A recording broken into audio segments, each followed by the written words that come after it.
श्री राम।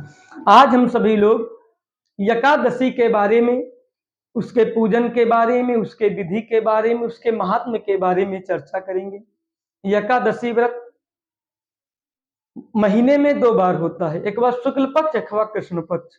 इस प्रकार से साल में 24 एकादशी होती है।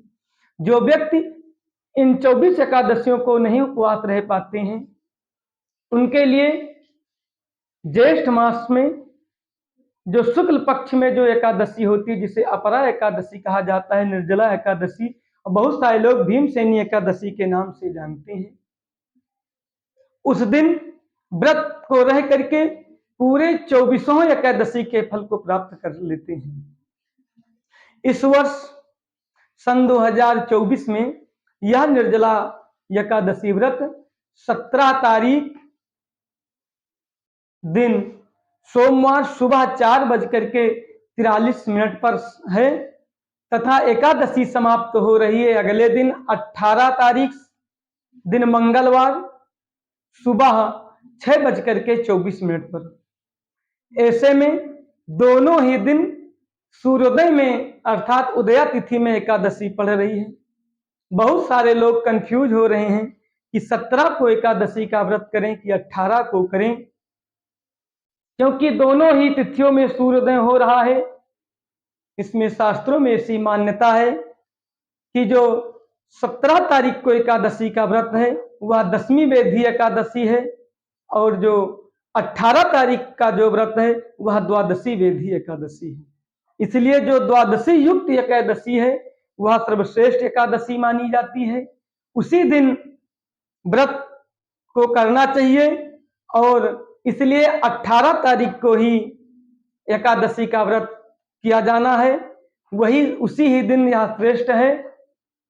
पारायण अगले दिन 19 तारीख को सुबह 5:24 से 7:28 तक है, लगभग 2 घंटे का समय है। निर्जला एकादशी को करने से सभी पाप नष्ट हो जाते हैं। यहां तक कि इस व्रत को करने से बड़े बड़े पातक, महापातक भी नष्ट हो जाते हैं, जैसे ब्रह्म हत्या का पाप लगा हो, गोत्र हत्या के पाप लगा हो, गर्भ में बालक को मारने का जो पाप लगता है, पर स्त्री लंपट का जो पाप लगता है, तथा जो स्त्रियां अपने पति की बुराई करती हैं तथा दूसरे के पति की बड़ाई करती हैं, ऐसी स्त्रियां अपने पातिव्रत धर्म से विमुख हो जाती हैं और उन्हें नरक में जाना पड़ता है, अर्थात महापातक हो जाती हैं। ऐसे महापातक से युक्त होकर के भी सारे मनुष्य नरक में चले जाते हैं। इसलिए अपरा एकादशी के दिन, अपरा एकादशी की तिथि को व्रत करने से, उसका सेवन करने से सभी महापातकियों को भी सद्गति की प्राप्ति हो जाती है। एकादशी के दिन अन्न का ग्रहण नहीं करना चाहिए। जना शौच में और मरना शौच में तथा कन्यादान के दिन भी भोजन को नहीं करना चाहिए। निर्जला एकादशी को भीमसेनी एकादशी भी कहा जाता है।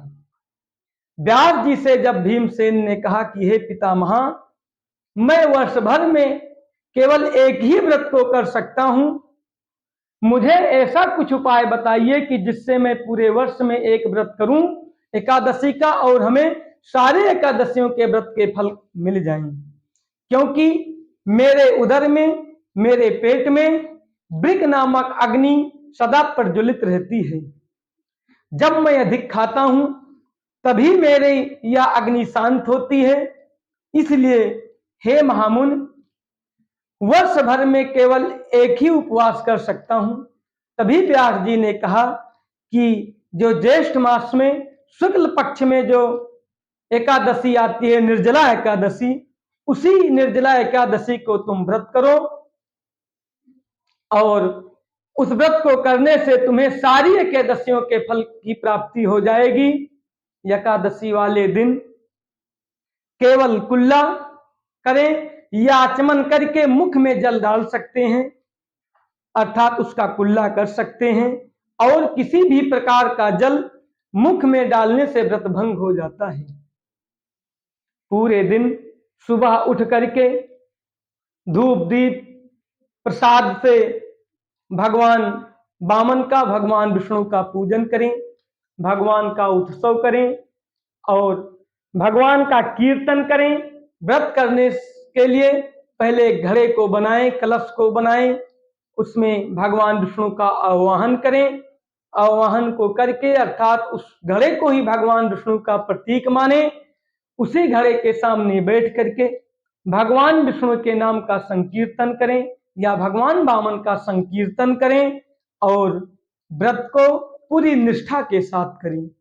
दूसरे दिन उसी घड़े को ब्राह्मण को दान कर दें और भगवान विष्णु से प्रार्थना करें कि संसार सागर से तारने वाले हे देवेश्वर, हे हरिकेश, हे भगवान विष्णु, इस जल के घड़े का दान करने से आप मुझे परम सदगति की प्राप्ति कराइए। और दूसरे दिन ब्राह्मण को दान करके, ब्राह्मण को भोजन को करा करके स्वयं भोजन को करें। इस प्रकार से जो इस एकादशी का व्रत करेगा वह सभी पापों से मुक्त होकर के भगवान के परम पद को प्राप्त कर लेगा। जय श्री राम।